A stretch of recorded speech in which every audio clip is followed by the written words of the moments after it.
Hey guys, tonight we drift back in time, not with trumpets or marble statues gleaming in the sun, but with your eyes half open, standing barefoot on cold stone as morning creeps into ancient Rome.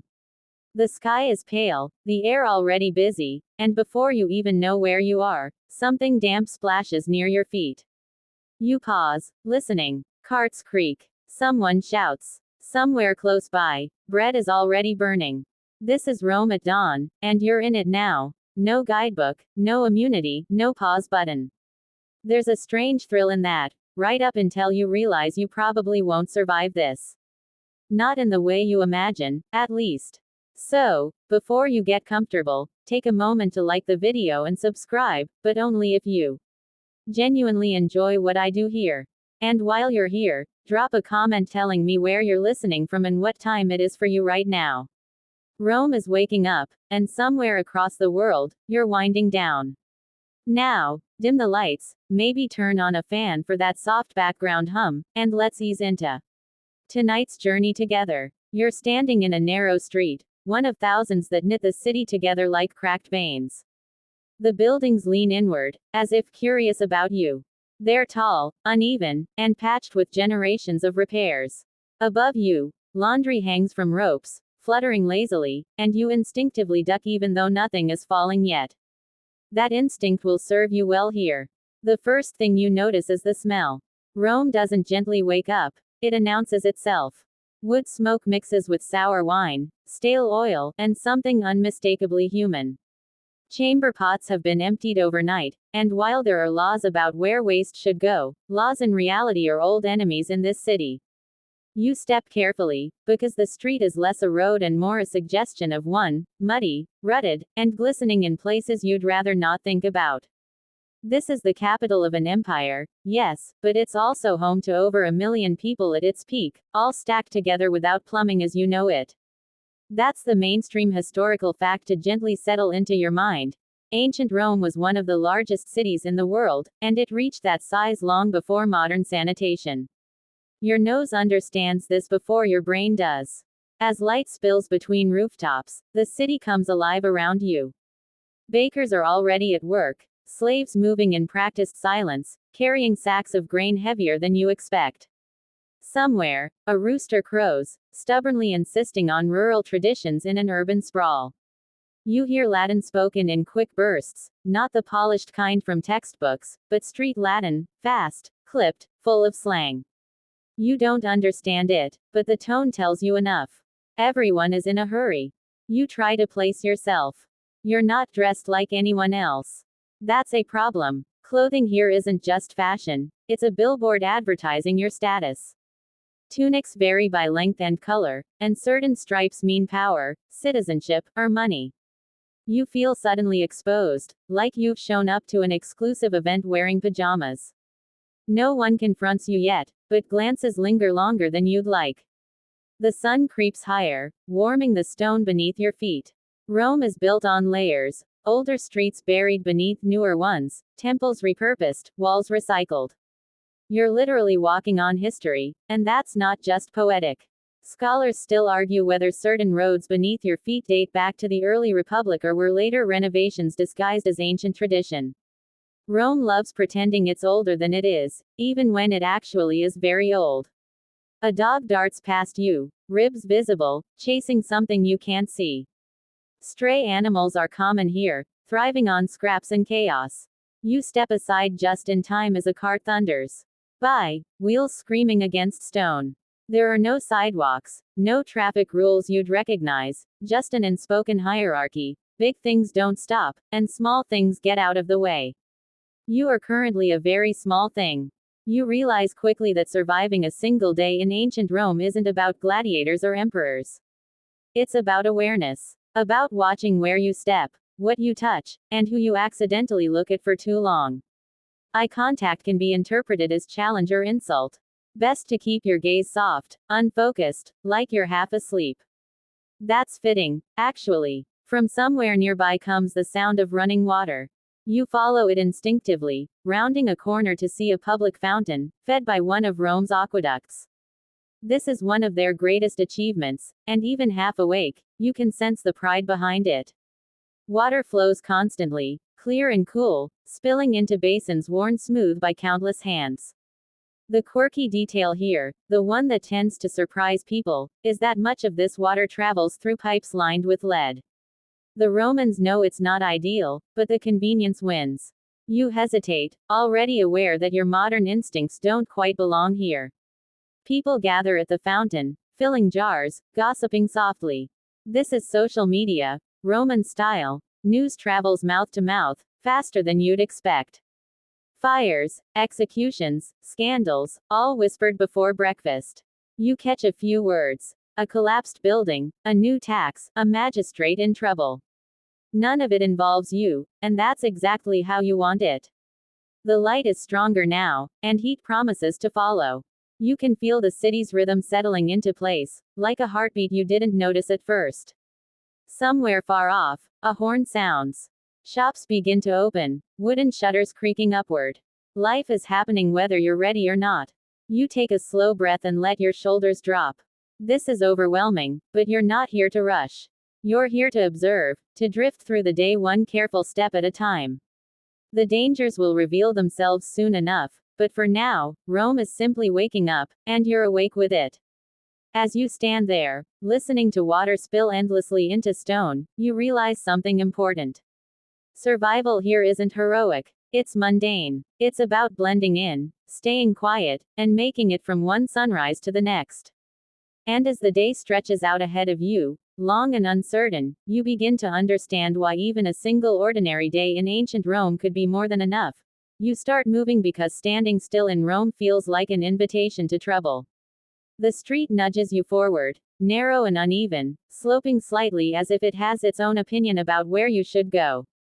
Your feet learn quickly that these stones weren't laid for comfort.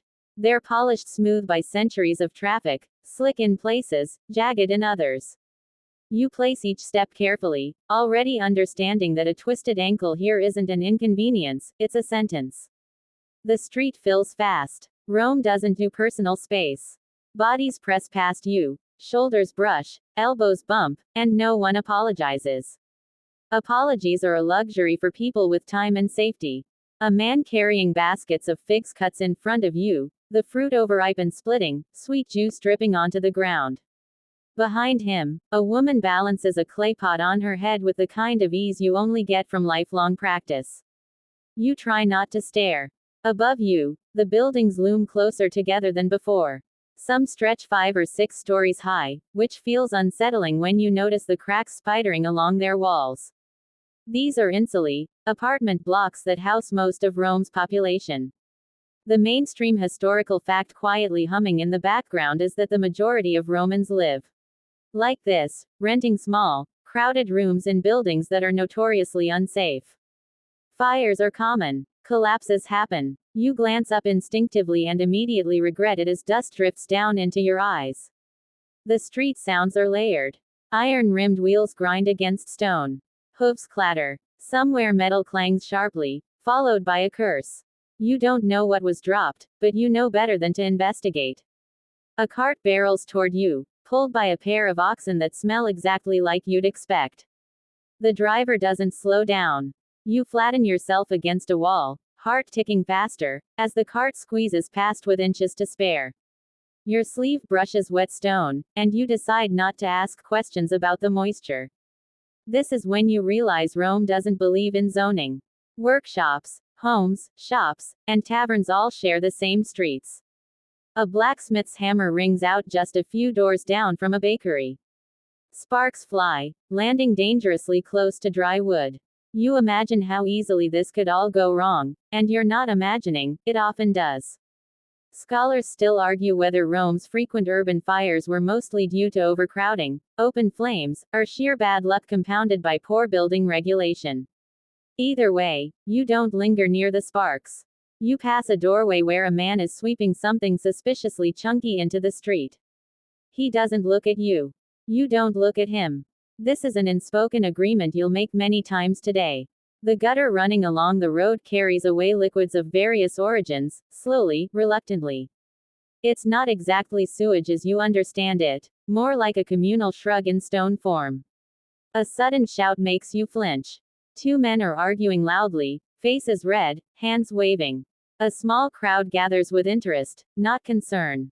Conflict here is entertainment until it isn't. You edge around them, keeping your head down. You remember what you sensed earlier, awareness over bravery. As you walk, you notice carvings scratched into the walls.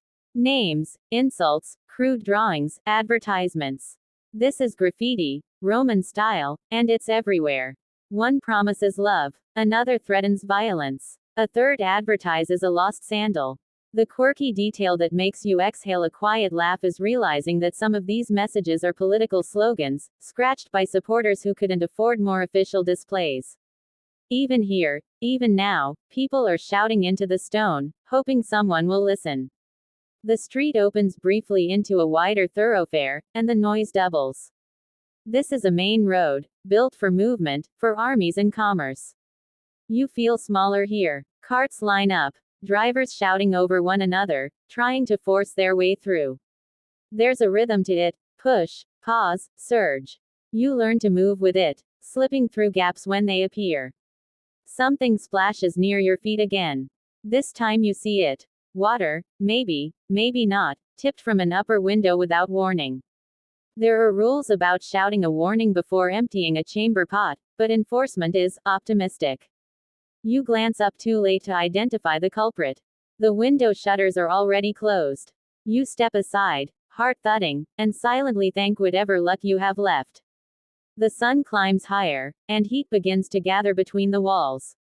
Air moves poorly here. You feel it settle on your skin, heavy and damp. You're already tired, and the day has barely started. Rome doesn't ease you into itself. It tests you immediately, to see if you're paying attention. You notice small shrines tucked into corners, little niches with flickering lamps and offerings. A pinch of grain, a wilted flower. These are for the household gods, the Lares, watching over the street. People pause briefly, touch the stone, murmur a few words. You mimic the motion, just in case. Superstition here is less belief and more habit, a layer of protection you don't question. A boy darts past you, laughing, chased by another child. They weave through the crowd effortlessly, born into this chaos. You smile despite yourself. It's easy to forget that this is a living city, not just a collection of hazards. People grow up here. They fall in love. They complain about the weather. Still, the risks are constant. A loose tile skitters from a roof and shatters nearby. No one reacts. This is normal. You step around the shards and keep going. You're learning the most important skill Rome demands: adaptation. As the street narrows again, you feel that earlier instinct return, the one that told you to keep moving.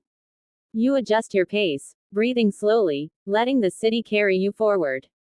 You're not safe, not really, but you're surviving. And for ancient Rome, for one ordinary morning on unforgiving streets, that's already an achievement. Your throat tightens before you consciously feel thirsty.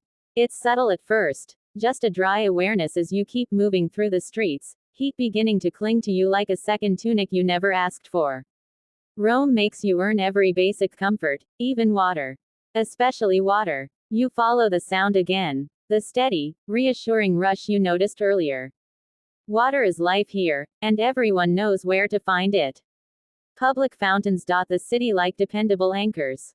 You arrive at one now, carved stone worn smooth by centuries of hands, its basin constantly overflowing. The water arrives through aqueducts that stretch for miles, gravity-fed marvels that even in your half-sleepy state feel impressive. This is the mainstream historical fact gently drifting into view. Rome's aqueduct system is one of the greatest engineering achievements of the ancient world, delivering millions of gallons of water into the city every single day. You step closer, joining the loose cluster of people waiting their turn. There's no line, just a shared understanding of proximity and patience. A woman fills a jug, corks it, and balances it on her hip.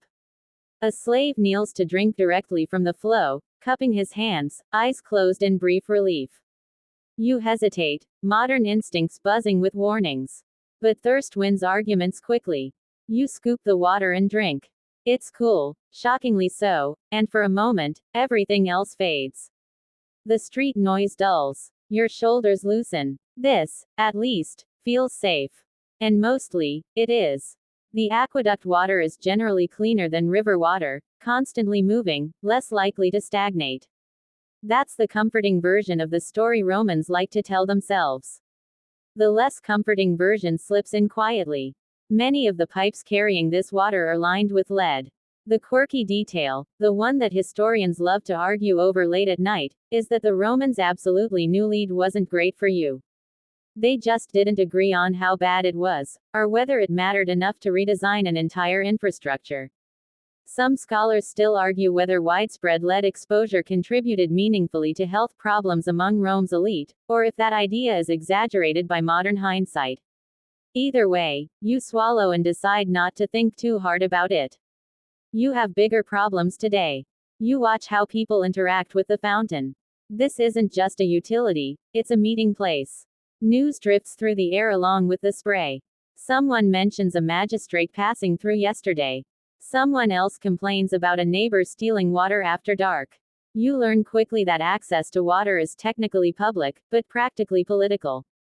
Certain fountains flow stronger than others. Some neighborhoods get priority during dry spells. Complaints are common. Solutions are rare. As you step away, refreshed but not entirely reassured, you notice smaller channels carved into the streets, guiding overflow away. The water doesn't disappear neatly. It wanders, picking up whatever the road offers. Dust, ash, things best left unnamed. You're reminded that clean water and dirty water often occupy the same few feet of space here, separated more by intention than design. You feel energized enough to keep moving, but thirst has made you alert to another truth. Staying hydrated in ancient Rome is a daily task, not a background assumption. There are no bottles in your bag, no taps waiting at home. You have to plan your movements around fountains, wells, and public access points. Miss one, and the day becomes much harder. The sun climbs higher, light reflecting off pale stone, making you squint. You wipe your brow and feel grit beneath your fingers. Dust settles on everything here. It coats skin, clothes, food. You start to understand why baths are such a big deal, why they become social centers later in the day. But for now, water is functional, precious in its own quiet way. You pass a well, older than the fountain, darker and less inviting. A man draws water slowly, muscles straining. Well water is dependable, but not always trusted. Some taste of minerals. Others sit too long. People argue about which sources are safer, which are cursed, which are blessed by the gods. Superstition flows as freely as anything else. You pause again, listening to the city. Somewhere nearby, a pipe leaks, dripping steadily into a crack in the stone. No one fixes it. Water loss is constant here, accepted as part of the system. Rome has so much water that inefficiency becomes invisible. It's a strange luxury, and it hides fragility beneath abundance. A child splashes through a shallow runnel, laughing until a sharp word from a parent snaps him back. Water play is fine, but only to a point. Illness travels easily. You hear coughing nearby, deep, persistent.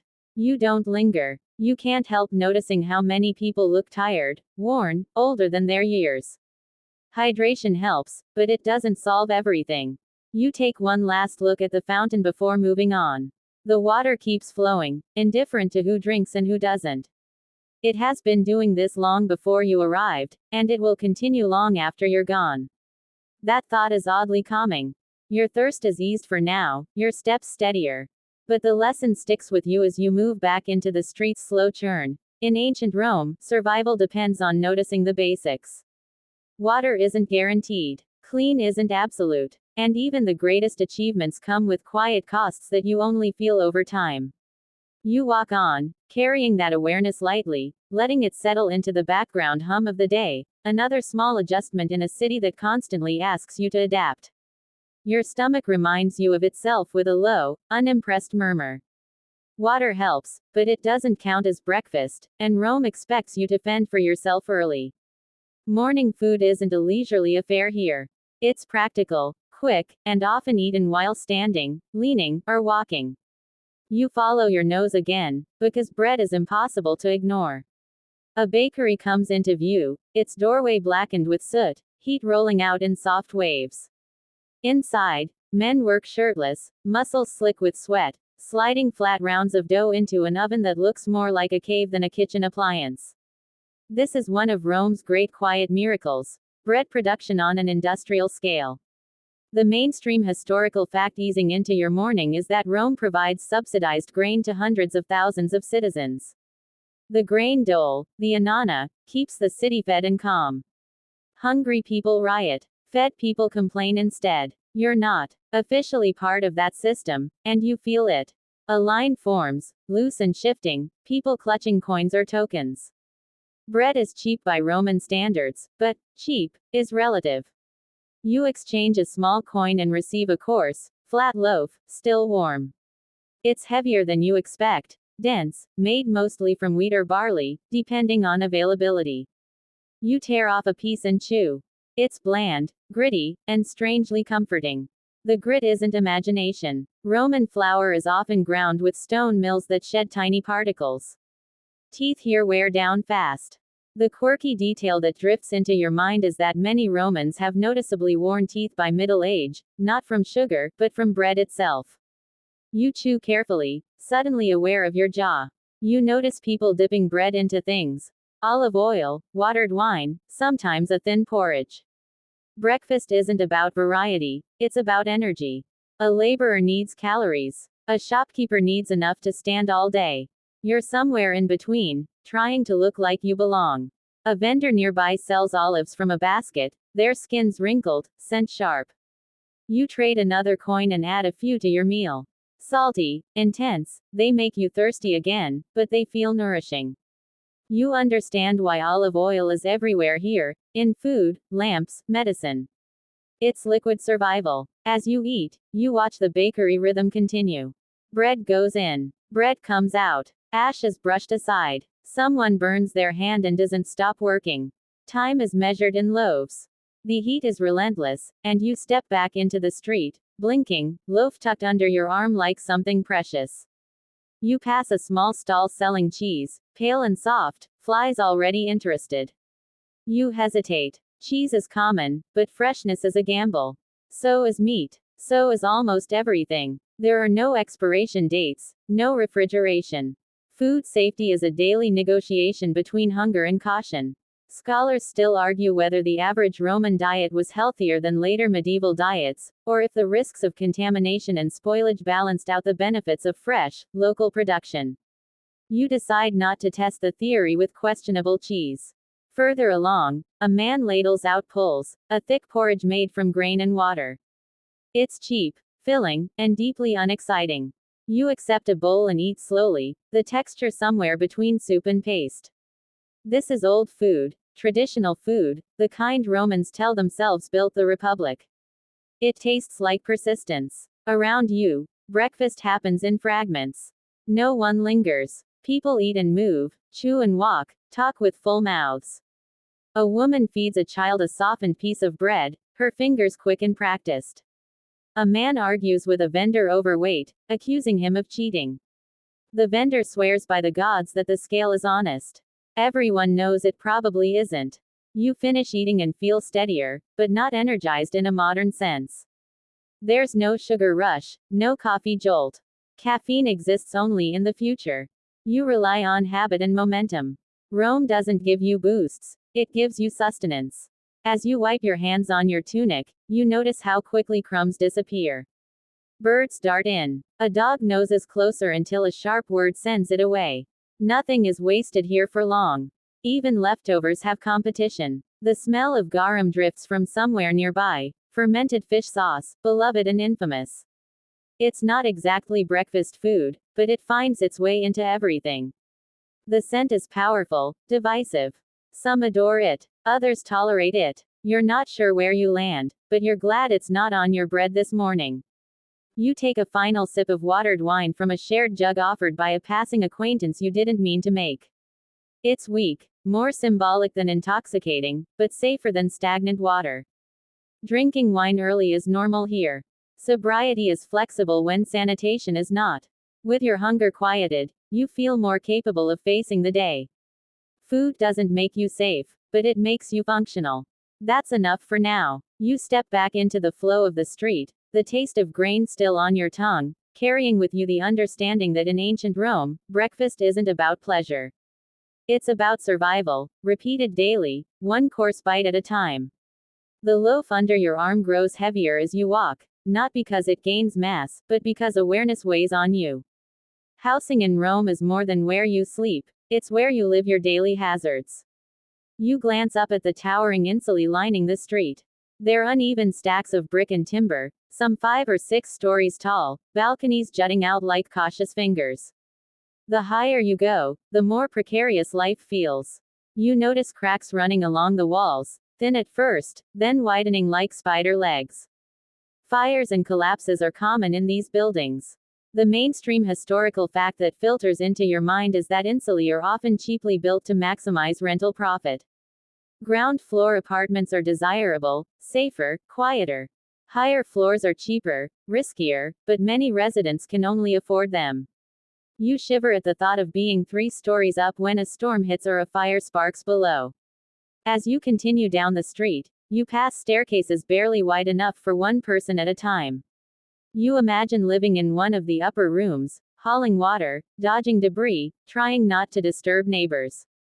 Scholars still argue whether the city's regulations, like limits on building height, were ever truly enforced, or if they existed mostly on paper. Reality seems harsher than law here. You glance at a doorway and see a crowd of neighbors, spilling out as if the building itself is exhaling. Children dart around bare feet, women carry heavy baskets, men sweep soot and dust. The air smells of smoke, cooking, and a faint but persistent dampness from leaky roofs. You step carefully, noting the uneven ground and the constant risk of slipping or being hit by something falling. The quirky detail sneaks into your awareness. Balconies aren't just for leisure. They're trash chutes. Anything unwanted, food scraps, broken pottery, even water, is casually emptied onto the street below. You dodge a dripping heap of who knows what and wonder if anyone is ever surprised. The insulae have entrances that hint at hierarchy. A grander doorway suggests a wealthier tenant, while a narrow, patched entry screams poverty. You realize quickly that living here isn't just about walls and roof, it's a constant negotiation of space, privacy, and safety. The closer to the street, the more vulnerable you are to crime. The higher you live, the less convenient it is to fetch necessities. No choice seems perfect. You hear a shout and turn just in time to see a cart crash into the base of a building. The driver curses, the horse panics, and a heap of pottery shatters. The tenants mutter but do little. This is normal. Fire hazards, structural weaknesses, and accidents are background noise. You step aside, loaf in hand, silently counting your blessings. Inside some insulae, stairwells are dark and narrow, the walls blackened from oil lamps or previous fires. Floors sag in the middle.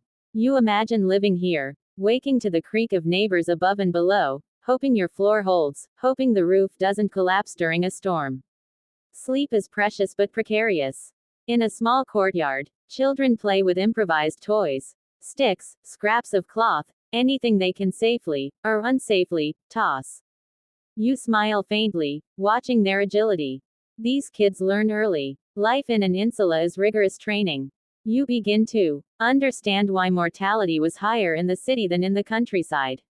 Survival isn't heroic, it's mundane, learned step by step. You pass a rooftop terrace, accessible only via a rickety stair. A family tends herbs and vegetables in makeshift pots. Small victories of sustenance in a precarious vertical world. The smell of herbs, thyme, mint, perhaps sage, mingles with the city's other scents. You inhale cautiously, savoring the tiny reprieve. A fire bell, or something like one, sounds, though it's hard to distinguish from everyday clatter. Smoke curls from a nearby insula, and neighbors gather, shouting instructions. The scene is chaotic, yet the city continues around it. Life doesn't stop for emergencies here. The quirky detail hits. Romans have a form of fire brigade, but it's more about bribery and contracts than efficiency. You wonder if anyone actually survives without luck. As midday approaches, the sun climbs high, beating down on clay tiles. The insulae cast long shadows across the streets, offering brief respite. You step into one, grateful for the shade, noticing a neighbor quietly fixing a crack with clay and straw. Maintenance is constant. No one is immune from the slow decay of living stacked above hundreds of other people. You pause, loaf tucked under your arm, taking it all in. The height, the hazards, the smells, the noise. Housing in Rome isn't just a roof over your head, it's a daily puzzle of survival, balance, and attention. You realize that every step you take outside mirrors the delicate negotiations inside. Structure and chaos coexist, layered as tightly as the buildings themselves. The street continues to bustle.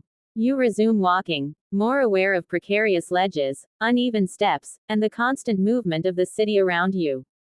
Rome has taught you something fundamental. Your home may protect you, but only barely. It's a fragile shield in a city that is always awake, always active, and always testing its inhabitants.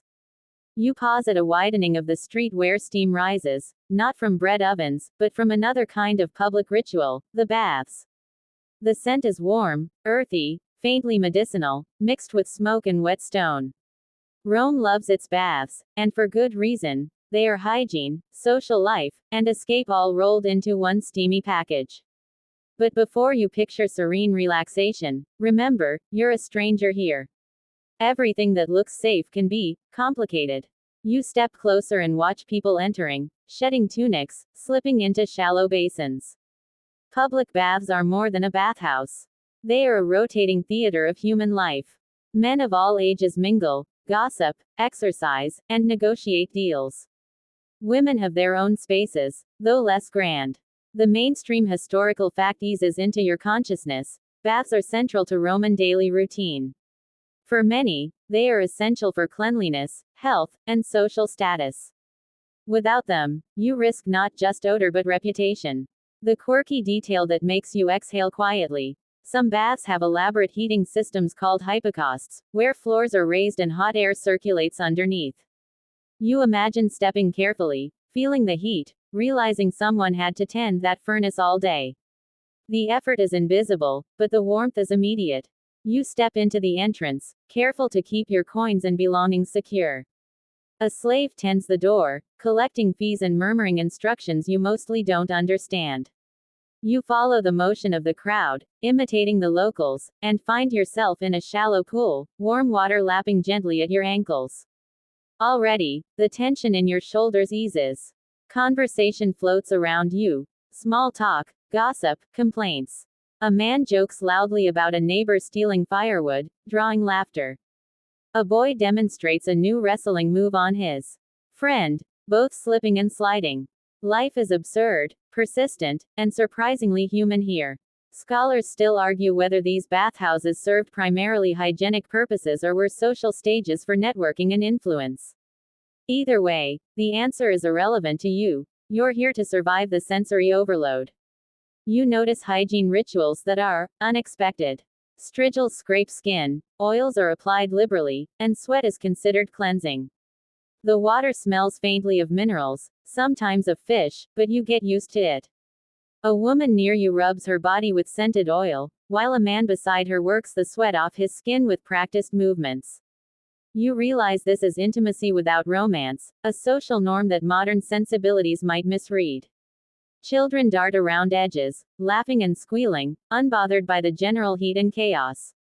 You keep to a corner, trying to appear competent and calm. One of the odd quirks of Roman baths is that temperature is a gradient: caldarium, tepidarium, frigidarium, hot, warm, cold. People move slowly, testing each. The contrast shocks your senses, but you follow along, dipping toes carefully into warmer water first. A man enters, rubbing a mixture of oil and dirt across his body. He grins at no one in particular, loudly claiming it clears skin and strengthens muscles. The others murmur approval or challenge him. You nod, pretending understanding. Quirky habits abound here, from public gossip to bizarre rituals of bathing and scraping, and you are absorbing it all as quickly as possible. Steam rises, curling around pillars and across your vision. The noise of the street is replaced by sloshing water, the scrape of strigils, and low laughter. You take a deep breath, letting it calm your senses. This is one of the few places in the city where the chaotic noise feels like white noise, soothing despite the oddities. Even hygiene has risks. Slippery floors, minor scuffles, and water of questionable purity lurk in every corner. You tread carefully, noting that survival isn't just about avoiding disease, it's about observing, blending, and not drawing attention. A small cut, a scrape, or an overheated argument could be enough to turn this brief escape into a minor crisis. As you leave, water dripping from your hair and tunic, you carry with you the paradox of the baths. Cleanliness mixed with risk, social connection tangled with exposure. It's a lesson in cautious immersion. Rome rewards participation but punishes ignorance. You realize that just as you needed water earlier, you needed this, both nourishment for the body and preparation for navigating a city that demands constant awareness. Exiting into the sun, your skin sticky and scented with oil, you pause for a moment. Life in the baths is a temporary reprieve, a chance to reset. Yet, the city waits immediately outside, relentless in its sounds, smells, and hazards. You tuck the lessons into memory. Observe, adapt, and never assume comfort is permanent. You step back into the street, the sun high enough now to warm stone and skin alike. Work hums around you, the city moving in a rhythm you've only just begun to sense. Survival in Rome isn't just about avoiding carts or finding water, it's about understanding who does what and where you fit. You wander, loaf in hand, noticing the variety of laborers swarming the city like ants. Builders are first, hauling timber, mixing mortar, shouting orders. You dodge a falling plank, heart skipping, and realize that construction here is as much about spectacle as function. The mainstream historical fact settles into your mind. Slavery underpins almost every trade. Skilled and unskilled, slaves handle the heavy lifting, literally and figuratively, while free citizens oversee, negotiate, and profit. You glimpse a master pointing directions while a dozen men strain under beams, and the imbalance is unmistakable. Street vendors pitch their wares. One offers fish, another fruit, another scraps of cloth. You notice the sharp contrast in quality. Some goods clearly meant for the wealthy, some for the masses scraping by. The quirky detail that catches your attention is that some vendors employ clever tricks to sell their produce. Weights slightly off, extra coin demanded, even shameless storytelling about magical health benefits. A man argues, gesturing at a tomato. You nod vaguely, buying nothing. You've learned your lesson about caution. As you continue, you notice the clear social hierarchy etched into everything. Patricians pass in sleek chariots, their slaves fanning them or holding parasols. They move slowly, deliberately, as if the city bends to their presence. Plebeians and laborers adjust, stepping aside without comment. You, an outsider, are barely noticed unless you block a path. Scholars still argue whether these distinctions were rigid or more fluid than traditionally described, but for survival today, the rules are obvious. Know your place, move carefully, and watch for subtle signs of power. The noise is relentless. Hammers, shouts, carts, horses, dogs. Your senses are sharp now, tuned to recognize the potential dangers. You spot a man tripping another for sport, another trying to pickpocket distracted citizens. Crime here isn't occasional, it's woven into the daily tapestry. The quirky detail. Sometimes victims join in the chaos with theatrical gestures, as if performing for amusement or to shame the offender. You avoid looking too long, keeping a low profile. You see slaves moving in disciplined lines, carrying water jars or timber. One drops a load, but instead of punishment, a master laughs, part amusement, part calculation. The hierarchy is rigid but strangely flexible depending on circumstance. You note that every person's survival depends as much on awareness as strength or skill. You wander past workshops. Blacksmiths hammer metal, sending sparks flying. Cobblers' hammers beat leather, shaping sandals for citizens hurrying past. You smell molten metal, wet clay, and smoke. The quirky detail that settles in is that some workshops double as homes. Families live literally on top of their trade, mixing business with life in ways that seem unimaginable. You carefully skirt a stack of pottery balanced precariously on a balcony, grateful that gravity and luck are on your side today. You watch a group of scribes and clerks discussing contracts. Their gestures are precise, ink-stained fingers moving deftly across wax tablets. Documentation is rare in most of the world, but here it matters. Survival depends on your obligations, debts, and obligations. You realize quickly that social status is more than class, it's paperwork, witnesses, and visibility. The city's hierarchy touches everything. Who gets water first? Who finds shade? Who's ignored or noticed? Slaves navigate carefully, laborers bargain silently, and wealthy citizens flaunt their privilege with near impunity. You sense that survival depends on reading these currents as much as avoiding physical harm. You pause near a corner, loaf under your arm, absorbing the bustle. The street is relentless, but your awareness has sharpened. You've noticed the subtle power shifts, the risks embedded in every interaction, the constant dance of survival and status. Rome doesn't offer mercy. It offers opportunity, if you're attentive. As you walk on, weaving between laborers, merchants, and citizens, you realize that understanding the city's social hierarchy may be as vital as knowing where to find water or how to avoid carts. Life here is structured around observation, quick thinking, and the ability to adapt without attracting attention. Every glance, every gesture, every choice of path is a decision in the game of survival. You continue forward, slowly, deliberately, carrying lessons in observation, awareness, and the subtle power dynamics that will guide your next moves through this crowded, dangerous, endlessly alive city. The sun climbs higher, spilling light across the uneven rooftops and bouncing off pale stone, warming the street and making the air shimmer. You feel it on your skin, heavier now, carrying with it the scent of dust, bread, and sweat. Rome doesn't forgive distraction, and the heat is a reminder. Survival requires constant attention. You pause, noticing how the city seems almost alive, pulsing with noise, movement, and tiny hazards. Ahead, a small plaza opens, and the crowd thickens.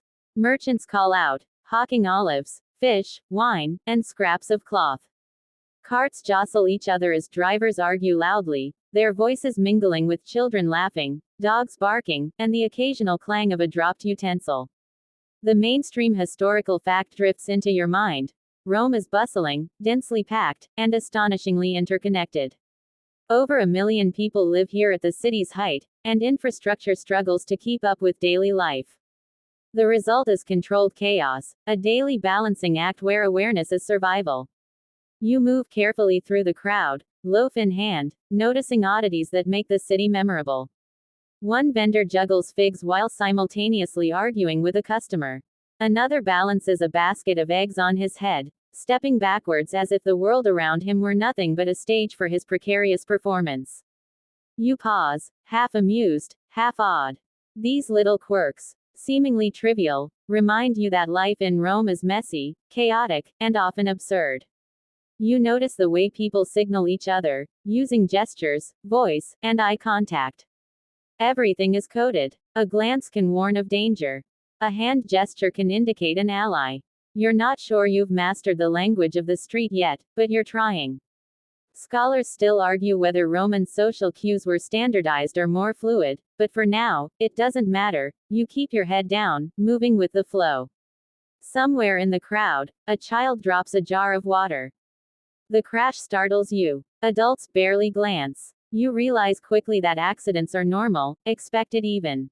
Life moves on. You step around the shards carefully, noting that your modern instinct to intervene would be considered odd here. Survival means knowing when to act and when to stay quiet. A sudden smell hits you. Smoke, stronger and more acrid than the faint wood burning earlier. You glance up to see a small fire near a corner workshop. Sparks leap toward a pile of dry reeds. People shout, some grab buckets, others stand frozen. You recognize immediately that fire in Rome is a constant, ever-present threat. The quirky detail. The city has fire brigades, yes, but they operate more like paid contractors than a civic service. Their efficiency depends on who can afford them and how quickly neighbors react. You step back, loaf clutched tightly, and let the scene unfold without involvement. The plaza begins to thin as you move toward a quieter street, but tension remains. A street musician plays a small lyre, oblivious to the chaos, while nearby, a vendor mends a basket with deft fingers. Life and danger coexist here seamlessly. You notice that even small, ordinary actions, like carrying a basket or playing music, require awareness. A single misstep could cause injury, embarrassment, or worse.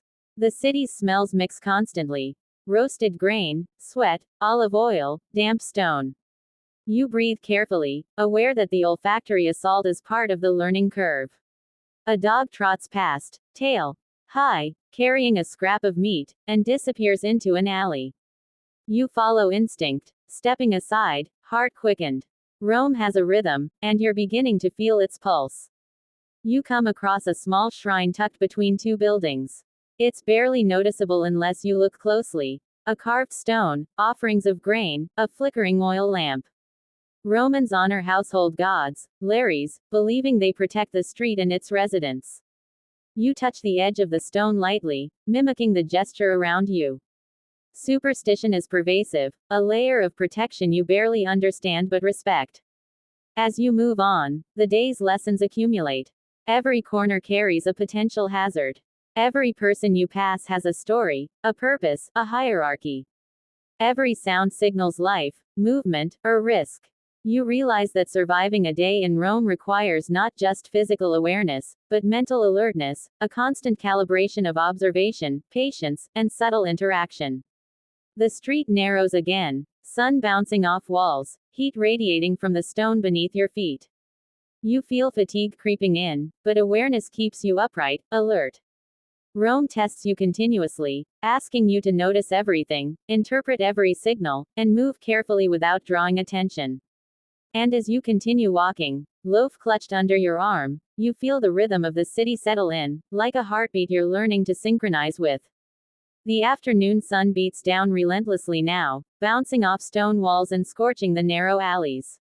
You feel it clinging to your skin, sticky and warm, but you keep moving, loaf in hand, mind alert. Heat changes everything here. It makes stone expand, wood warp, and tempers flare. The city seems alive in a slightly hostile way, reminding you that even the environment is an opponent you can't ignore. You step into a bustling marketplace. Stalls are packed so tightly that brushing past someone feels inevitable. Fish glisten on crushed ice, or what passes for ice, fragrant and intimidating. Merchants call out in a mix of commands, insults, and exaggerated promises about freshness. The mainstream historical fact rises up again. Rome's economy thrives on trade, both local and imported, meaning the city depends on networks stretching hundreds of miles.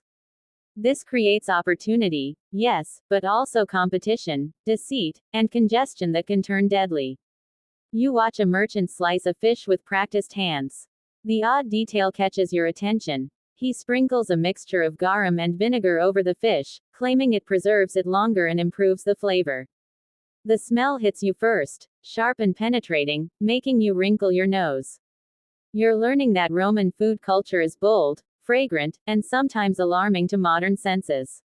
Children dart around the stalls, negotiating for scraps, coins clutched tightly. One trips, sending a small basket rolling into the crowd. No one stops. Survival here teaches self-reliance early. You step carefully to avoid stepping on it, feeling your heart race for a moment before moving on. Scholars still argue whether the bustling, chaotic markets contributed more to economic innovation or public health disasters. Observing the crowd, you can't help but see evidence for both.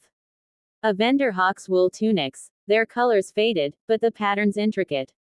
You note how even ordinary clothing marks status, quality of fabric, color vibrancy, and condition matter.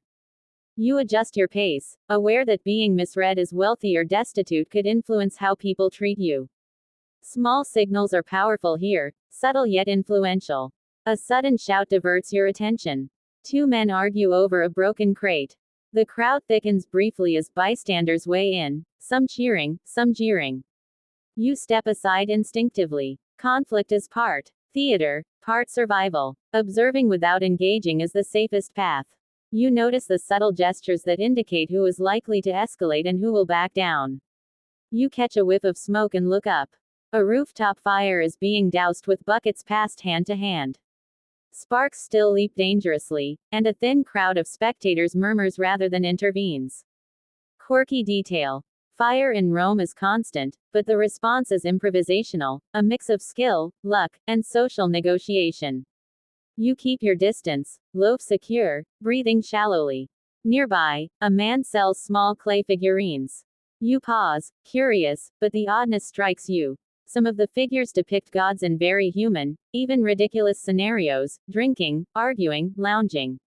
Humor and devotion coexist. Romans laugh at their deities, but reverence persists. You smile faintly, realizing that even belief here is flexible, pragmatic. You maneuver past carts carrying grain, wine, and wood. Horses snort and paw impatiently. Drivers shout, waving hands, negotiating passage with anyone who looks like they might object. The city's chaos is relentless, yet structured in its own strange logic. Every person, animal, and object is part of a complex choreography that repeats daily. A boy jostles past you with a small basket of figs, nearly spilling it on your loaf. He mutters an apology and disappears into the crowd. You notice that politeness exists, but only as a tool. It smooths transactions, prevents escalation. Survival here isn't about morality, it's about strategy and awareness. As you leave the market behind, the sun casting long, sharp shadows across the streets, you notice fatigue settling in. Your muscles ache slightly, your skin sticky, and yet you feel more attuned. You're learning the city's rhythm, its hazards, and its tiny, strange joys. Even in chaos, patterns emerge. The streets narrow again. A faint smell of herbs drifts from a small courtyard. Children chase a dog, the chaos quiet and playful.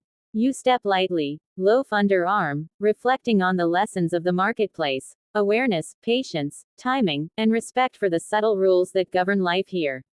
In Rome, survival isn't heroic, it's attentive, quiet, and deliberate. You wander further, sun now at its zenith, warming every surface and casting sharp shadows across the streets. Fatigue brushes at your shoulders, but Rome doesn't pause for tired travelers. You've learned to move with purpose, loaf tucked securely under one arm, eyes scanning for hazards and opportunities alike. Each corner holds a potential story, a sudden danger, or a curious oddity waiting to be noticed. The street opens onto a small temple, its stone steps worn smooth by countless feet. A priest stands near the entrance, offering incense to those who pause. You step carefully, loaf still clutched, observing the ritual from a safe distance. The mainstream historical fact settles gently in your mind. Religion in Rome isn't just belief, it's civic, practical, and woven into every aspect of life. Daily devotion, public festivals, and small shrines guide both the city's moral and social order. Curious, you linger a moment. The quirky detail emerges. One small altar shows a carving of Mercury, god of commerce, depicted carrying an absurdly oversized purse, almost as if mocking the wealthy merchants you passed earlier. Humor mingles with devotion here, and Romans seem entirely comfortable laughing at the divine while still revering it. You inhale faint incense smoke, letting it drift past your nose and eyes, relaxing your shoulders slightly. A sudden shout jolts you, children chasing a stray dog into the temple courtyard. Adults mutter warnings but do not intervene. Chaos and order coexist in perfect balance here. A slip, a misstep, or a misread gesture could result in injury or embarrassment, but mostly, life moves on. Scholars still argue whether public religious spaces were more about spiritual guidance or social control. You shrug internally. Right now, survival is all about awareness, not debate. Moving past the temple, you notice an alleyway, narrow and shadowed. The air is cooler here, a faint relief from the glaring sun. You step lightly, loaf pressed to your side, and observe the smaller trades hidden in side streets: a cobbler hammering leather, a potter shaping clay on a rudimentary wheel, and a young boy sweeping fallen scraps. The city's undercurrent is here, quieter than the main thoroughfares but just as vital. A vendor leans out of a window above, tossing down small coins for someone below. The quirky detail hits again. Sometimes these interactions are playful, almost game-like, with misthrown coins bouncing unpredictably. It's a small theater of risk and reward, a tiny drama that occupies the attention of everyone involved. You watch carefully, appreciating the subtle rules of engagement. You step into the shade of another insula. The walls are blackened with soot from countless fires, and the stairwell is narrow, crowded with people moving up and down. You notice how Romans tolerate close quarters with practiced patience. Privacy is minimal, but observation is maximal. Survival in these buildings isn't about space, it's about negotiation, awareness, and timing. A man lumbers past, carrying a heavy basket of grain. His movements are careful but strained. You notice another person slip slightly on the uneven stones, barely catching themselves. You inhale slowly, learning to anticipate hazards before they appear. Every stumble, spill, or fall is a reminder. Rome rewards attentiveness more than speed or strength. You round a corner and enter a small plaza dominated by a fountain. Water trickles lazily, birds flutter nearby. People gather, resting briefly in the shade, sharing food, gossip, or simple respite from the sun. The mainstream historical fact drifts back. Fountains and public water sources are not only for hydration, they are social nodes, essential to urban life and civic structure. Quirky details abound. A man balances a chicken on his shoulder, muttering directions to it like a general. A child chases a rolling barrel of cabbage. Life here is absurd, chaotic, yet structured by unspoken rules. You feel the rhythm again, the pulse of the city teaching you how to move, when to pause, and what to observe. You tuck your loaf under your arm more securely. Hunger is quieted, thirst is manageable, awareness is sharp. Each street, each corner, each shadowed alley is now a lesson etched into your memory. Survival in Rome isn't about heroics, it's about attention, subtlety, and constant adaptation. You step out of the plaza, letting the noise and heat wash over you, carrying the rhythm of the city with you as your next challenge looms in the afternoon sun. The sun dips slightly toward late afternoon, softening the glare but not the heat. You feel your energy wane, muscles subtly protesting, yet Rome has no mercy for fatigue. Survival requires not just awareness, but rhythm, moving with the flow of the city rather than against it. You adjust your pace, loaf still clutched, eyes darting to scan for hazards, commerce, and opportunity. A cluster of artisans catches your attention. A blacksmith hammers glowing metal, sparks leaping like tiny fireflies. A potter shapes clay with wet, expert hands. A leatherworker taps rhythmically on stretched hides. The mainstream historical fact that surfaces here is that Roman craftsmanship is highly specialized. Many trades rely on decades of apprenticeship, and the quality of your labor can define social status, profit, or even survival. You notice this as you step carefully past each workspace. Quirky detail. Some workshops double as living spaces, with families sleeping among raw materials and half-finished products. You imagine the challenges of raising children while molten metal or wet clay fills every corner. The air smells thick with smoke, dust, and wet earth, an olfactory reminder that life here is messy, immediate, and tactile.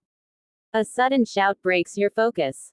Two men argue over a dropped crate of vegetables. The crowd around them watches, some cheering, some jeering. You sidestep carefully. Conflict is a constant, but often performative. Scholars still argue whether public disputes like these were primarily social theater, a means of enforcing informal justice, or genuine danger. You don't have time for debate. You simply stay aware, moving quietly to avoid entanglement. Nearby, a small boy chases a stray dog, laughter ringing out. He collides with a fruit stall, sending figs rolling across the stones. The vendor yells, but only in exasperation, not anger. The quirky detail hits you. Chaos here is normalized. Adults and children alike negotiate disorder constantly, knowing that a stumble rarely ends the day, but inattention could. You duck past the mess, loaf tucked under your arm, silent and careful. You notice the hierarchy etched into daily life. Wealthier citizens glide past in fine tunics, slaves attending, fanning, or carrying their possessions. Laborers bend under heavy loads, sweat dripping, voices low or shouting as needed. You understand that status dictates space, opportunity, and attention. Misstep in observation, and you could collide with both social and physical hazards. A water carrier passes, balancing jars expertly on a yoke. The liquid sloshes dangerously close to tipping. You instinctively shift to give him room, realizing that a single mistake could cause injury or conflict. You've learned that awareness and caution are as vital as strength in a city built of stone, clay, and human ambition. A vendor nearby hawks small trinkets, clay figurines, necklaces of polished stones, and charms for luck. Quirky detail. Some items depict gods in exaggeratedly human scenarios, laughing, arguing, even drinking. Humor and devotion coexist seamlessly. You smile faintly, appreciating this mix of reverence and absurdity. You pass a narrow alley where shadows deepen. Children chase one another, weaving past barrels and carts. A dog barks from the corner. You navigate carefully, noting every subtle shift in movement. The mainstream historical fact returns. Romans live in close quarters, densely packed neighborhoods where observation and timing dictate daily survival. One false step could mean injury, humiliation, or worse. The air smells of roasted grain, sweat, and smoke, thick and tangible. You breathe carefully, letting the sensory overload teach you. Rome is not a place for distraction. It's a city of constant negotiation, space, opportunity, and survival entwined in every step, glance, and breath. Exiting the alley, the sun softer now, shadows longer, you feel a quiet rhythm settle in. Each step, each observation, each minor hazard navigated becomes part of a growing understanding. In Rome, survival isn't about heroics. It's about constant attentiveness, small adaptations, and blending seamlessly into the flow of the city. The late afternoon sun softens, throwing long shadows across the streets and alleys. Heat still lingers, clinging to your skin, but there's a subtle relief now, a gentle reminder that time is passing, and the city's rhythm shifts slightly with the fading light. You carry your loaf under one arm, walking with purpose yet observing everything, aware that even in calmer moments, hazards and curiosities abound. A small square opens before you. Merchants pack up goods, carts creak, and laborers finish heavy tasks, wiping sweat from foreheads. The mainstream historical fact nudges into your awareness. Labor in Rome is unrelenting. Most citizens rise before dawn and work until dusk, whether in shops, workshops, construction sites, or markets. Fatigue is a constant companion, and only careful observation, stamina, and routine keep you functional. You notice a peculiar sight. A man demonstrates a toy for children, a small wooden horse with movable legs. The crowd of kids laughs, pointing and squealing. The quirky detail sticks. Even in the midst of survival and labor, Romans cherish small entertainment. Play, humor, and distraction are as much a part of city life as bread, water, and work. You pause for a second, watching, and let a faint smile escape. Nearby, a vendor sweeps spilled grain from the street into a pile.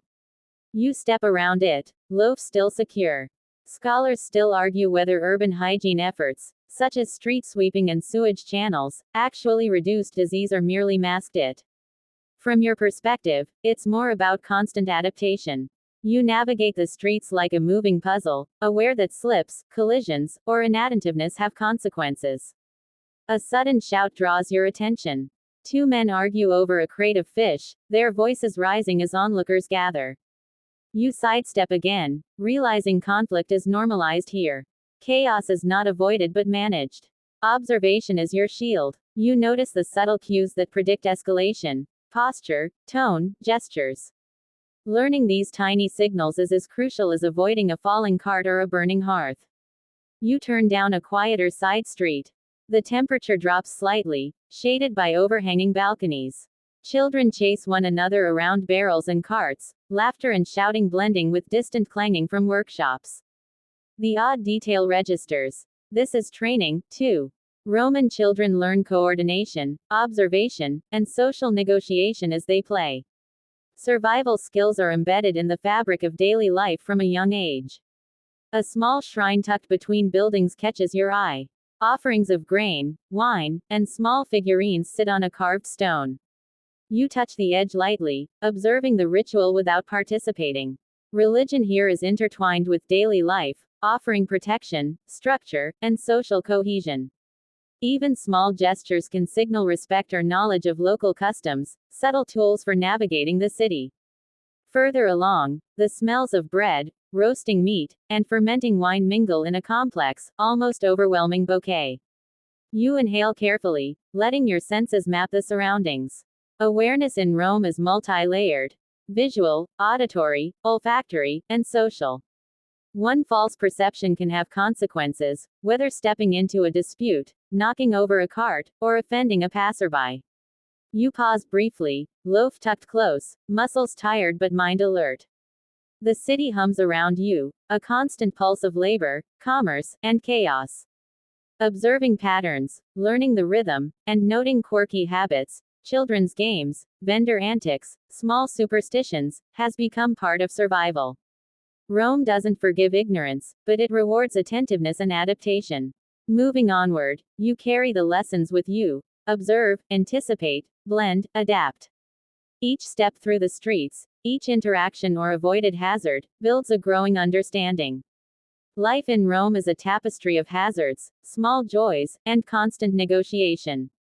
Your body is weary, but your awareness sharpens as you weave deeper into the city's intricate web. Evening begins to descend, softening the harsh sunlight into golden shafts that cut through narrow alleys. The heat lingers in the stone, radiating warmth into your skin, but the fading light brings relief. You adjust your loaf under one arm, stepping carefully, senses alert. Rome doesn't pause for sunset, and neither do its hazards or hidden quirks. You enter a busier thoroughfare, merchants finishing up for the day, children still darting around, dogs weaving through legs. The mainstream historical fact surfaces again. Commerce in Rome operates in cycles, tied to sunlight, tides, and social routine. Markets empty gradually, and the ebb and flow of people and goods is predictable if you know what to watch. Observation, timing, and anticipation are as essential as speed or strength. Your attention is caught by a curious spectacle. A man juggles small loaves while his child balances on one foot nearby, trying to mimic him. The quirky detail resonates. Skill, play, and survival are intertwined here. Even mundane acts, like carrying bread or entertaining a child, become small performances that teach agility, coordination, and attention. You step aside, smiling faintly, impressed by the combination of precision and audacity. A cart rumbles past, spilling a few ceramic vessels onto the stones. You instinctively pivot, loaf pressed close, noticing subtle gestures from nearby citizens signaling awareness or warning. Scholars still argue whether the chaos of streets was inherently dangerous or a carefully managed ecosystem of social interaction. Either way, you've learned to read the cues: where people look, how they move, and when to follow the flow versus stand aside. You pass a small tavern, smoke curling from its chimney. The smell of roasting meat and fermenting wine draws your attention. Inside, laborers gather to rest, laugh, and swap stories. Even in brief pauses, observation remains key. Disputes flare easily, accidental collisions with tables or patrons could escalate. You smile at a humorous exchange over spilled wine, noting how Romans use social skill and humor as armor as much as swords or hands. A stray dog darts between legs, chasing a rolling basket. You step lightly, careful not to stumble. The odd detail: animals are part of the city's choreography. Dogs, chickens, and even birds navigate streets as skillfully as humans, and sometimes with far less patience. Awareness includes them. One misstep could be painful or messy. You pause near a small fountain. Water trickles into a stone basin, birds fluttering to drink. People gather, chatting quietly or washing hands, children dipping toes. Public fountains are not only hydration points but social nodes. Observation here teaches patterns of behavior, social hierarchy, and micro-hazards. You watch carefully, noting how individuals interact with space and each other. A sudden shout breaks your focus. A minor scuffle between two boys ends quickly as an adult intervenes. You move on, noting the unspoken rules. Interference is selective, authority respected, chaos tolerated within bounds. Survival here isn't about control, it's about observation, anticipation, and knowing when to act or step aside. The smells of the street deepen as night approaches. roasted grain, fermenting wine, the lingering scent of sweat and stone. You inhale slowly, absorbing cues. Life in Rome blends labor, leisure, danger, and absurdity into one continuous performance. You've learned to navigate it all with loaf in hand, eyes alert, steps cautious but confident. As shadows stretch longer, you feel a rhythm settle in. The city hums, teeming with movement yet predictable in its cycles. Each street, alley, and plaza you traverse teaches survival, awareness, and subtle social navigation. Rome isn't forgiving, but it rewards attentiveness, curiosity, and adaptability. You step forward, ready to face the approaching evening, carrying both fatigue and a growing mastery of observation.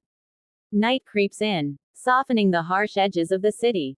The sun has set, leaving only a golden afterglow on the horizon, and shadows stretch long across the stone streets. The heat has eased slightly, replaced by a cooler, almost eerie calm. You clutch your loaf a little tighter, senses alert, moving carefully through the narrowing streets. Rome is quieter now, but danger doesn't vanish, it simply changes shape. You pass dimly lit taverns, flickering oil lamps spilling soft light onto uneven streets. The mainstream historical fact drifts in. Night in Rome was dangerous for those unprepared. Criminals, stray animals, and poorly lit areas posed serious risks. Most Romans stayed home or in groups, relying on vigilance and the occasional night watch. You adjust your pace, blending into the sparse crowd, footsteps quiet, eyes scanning the alleys. A peculiar sight captures your attention. A small group of youths perform acrobatics on crates and barrels, laughing as they tumble and roll. The quirky detail strikes you. Even at night, Romans find space for play and practice skill. Acrobatics, games, and physical challenges are woven into survival training, unacknowledged yet vital for coordination and reflexes. You watch for a moment, noting balance, timing, and crowd reactions before stepping on. A sudden shout pierces the calm, a minor scuffle outside a shuttered workshop. You duck instinctively, pressing against the wall, loaf secure. Scholars still argue whether late-night scuffles were acts of criminal intent, drunken mischief, or social policing. Observation remains your best defense. You notice subtle signals. Stance, tone, gestures, crowd reactions, all warning signs of escalation. You let the event unfold, invisible and cautious. The air smells of smoke, damp stone, and roasted meat from late-night taverns. Animals scurry unseen, their tiny movements audible if you pay close attention. You pause near a dark alley, listening to distant chatter and the soft clatter of wheels on cobblestones. Every sound is a clue, every shadow a potential hazard. Rome at night is alive in a different rhythm, demanding vigilance and patience. A small shrine glows faintly under the last rays of sunlight. Candles flicker, casting shadows across stone carvings. You step close, mimicking the gestures you observed earlier. The odd detail is comforting. Superstition and ritual persist even as darkness falls, offering guidance and a subtle sense of protection. You realize that respect for these customs can smooth interactions and avoid unwanted attention. You move along quieter streets, aware of your surroundings, loose stones, stray dogs, and the occasional stumbling passerby. Each step demands attention, blending caution with fluid motion. Survival at this hour isn't about speed, it's about anticipation, subtle observation, and respecting the city's nocturnal rhythms. Somewhere nearby, a lone musician strums a lyre softly, the melody weaving through the narrow streets. Oddly, it calms you, reminding you that beauty exists even in chaos. The quirky detail lingers. Romans incorporate art, humor, and sound into daily life in ways that teach rhythm, patience, and attention. You allow the faint music to guide your steps, easing your tension while keeping your wits sharp. You round a corner into a small courtyard, the stones cool underfoot. Shadows stretch long and soft, the city quieter now yet still alive with subtle motion. Observation has taught you the value of patience, anticipation, and silent awareness. Rome may not forgive distraction, but it rewards those who respect its rhythms, oddities, and hidden lessons. With each step, your understanding deepens. Vigilance, adaptation, and careful attention are as vital as strength or speed. Night in Rome is dangerous, but not insurmountable. You feel a quiet satisfaction in having navigated this far. Loaf secure, senses tuned, mind alert yet relaxed in the city's soft twilight pulse. The city grows quieter as darkness settles fully, street lamps flickering weakly, casting dancing shadows across the uneven cobblestones. You walk slowly, loaf under your arm, senses alert, though fatigue brushes at your limbs. Rome at night is a different city, less chaotic, but no less alive. You hear the soft shuffle of feet, the distant bark of dogs, the faint murmur of conversations behind closed doors. Awareness is still your most vital companion. You pass a tavern spilling light and laughter onto the street. Patrons drink, argue, and gesture animatedly, voices bouncing off the walls. The mainstream historical fact drifts to mind. Night in Rome was often reserved for socialization among certain classes, but also for subtle dangers, robbery, accidents, or disputes over territory. The evening is a lesson in balance. Presence without attention invites risk, yet caution alone isolates you from the city's rhythm. A subtle quirk catches your eye. A man balances a tray of wine cups, weaving through tables, slipping slightly but catching himself with practiced grace. Oddly, it mirrors your own navigation through the streets: balance, timing, observation. You smile faintly, noting that even minor tasks in Rome require constant vigilance, skill, and awareness.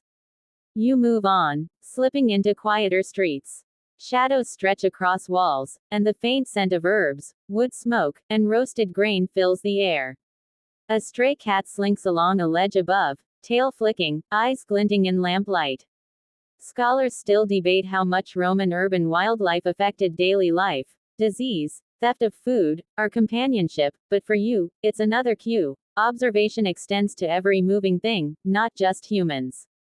A small shrine glows faintly, flickering candles illuminating carved figures. You pause, loaf pressed under your arm, and mimic the respectful gestures you've learned. Religion, superstition, and ritual punctuate the city's life, offering subtle guidance and social signals. Odd detail. Some of the carvings depict gods in absurdly human predicaments, reminding you that humor and reverence coexist seamlessly here. You walk past a narrow alley where children play quietly, chasing shadows and stones.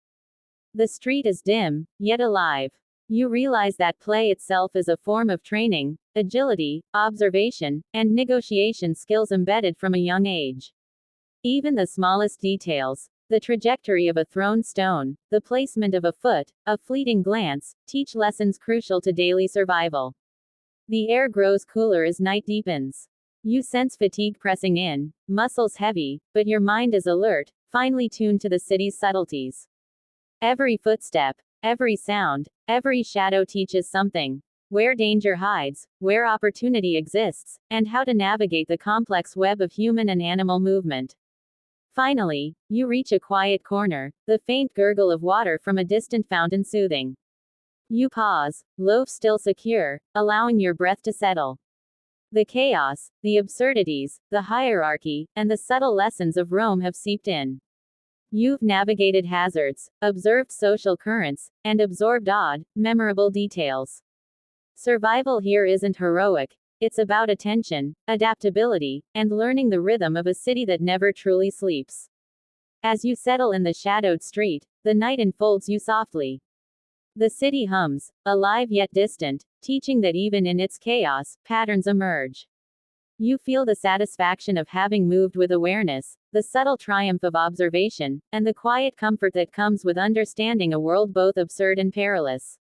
Now, let's ease into the soft wind down. The streets are nearly empty, the bustle replaced by a gentle hush. You lean against a cool stone wall, the loaf long forgotten at your side, and inhale the city's quiet rhythm. The air carries the faint scent of herbs, lingering smoke, and warm stone, wrapping around you like a soft blanket. Night in Rome has its own heartbeat, steady, subtle, and surprisingly comforting once you've learned to listen. You notice small details you might have missed earlier: a flickering lamp casting playful shadows, a cat curling atop a ledge, the slow ripple of water in a fountain.